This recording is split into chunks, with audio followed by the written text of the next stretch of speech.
Welcome to the Daily Decant, your 5-minute briefing on the world of wine. Each episode delivers practical insights to help you choose, order, and talk about wine with more confidence in everyday social settings. Let's get into today's decant. Today we're going where Cabernet Sauvignon actually came from, Bordeaux.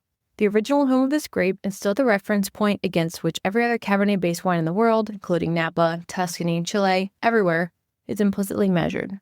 This is the episode that explains the framework underneath everything else that we're covering this week. The first thing to understand about Bordeaux is that almost nothing here is a single variety wine. Bordeaux is fundamentally a blending tradition, and the reason is practical rather than aesthetic. Cabernet Sauvignon ripens late and can struggle in different vintages with insufficient sun. Merlot ripens earlier and more reliably, providing insurance against bad weather and adding plush, round fruit to balance Cabernet structure and tannin. By blending the two, along with smaller amounts of Cabernet Franc, Petit Verdot, and occasionally Malbec, Bordeaux producers create wines that are more consistent and more complex than either variety alone could achieve. The specific blend ratio is the single biggest factor in determining a Bordeaux wine's character, and that ratio is determined almost entirely by geography. This brings us to the fundamental divide in the region, left bank versus right bank, named for the position relative to the Gironde estuary that splits Bordeaux in two.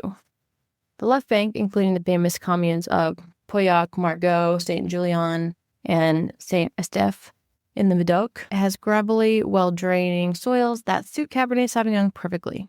Left bank wines are typically Cabernet-dominant, structured, tannic, and built for long-term cellaring, with flavors of blackcurrant, cedar, graphite, and tobacco leaf. The right bank, including Saint-Emilion and Pomerol, has more clay-rich soils that suit Merlot, producing wines that are typically Merlot-dominant, plusher, rounder, more immediately approachable, with darker fruit and a velvety texture. Understanding which bank a wine comes from tells you almost everything about its fundamental character before you even open a bottle. Now, the 1855 classification, because it comes up constantly and most people don't actually understand what it is. In 1855, Emperor Napoleon III asked Bordeaux's wine brokers to rank the region's best chateaux for the Paris World's Fair. The brokers ranked them based on the prices each chateau's wine had historically commanded, essentially using market price as a proxy for quality. The result was 5 tiers, called Premier Cru through Cinquième Cru, covering 61 chateaux, almost entirely from the left bank. The first 5 gross, Chateau Lafite Rothschild, Chateau Latour, Chateau Margaux, and Chateau Haut-Brion, and Chateau Mouton Rothschild, remain the most prestigious and expensive wines in the region and in the entire world.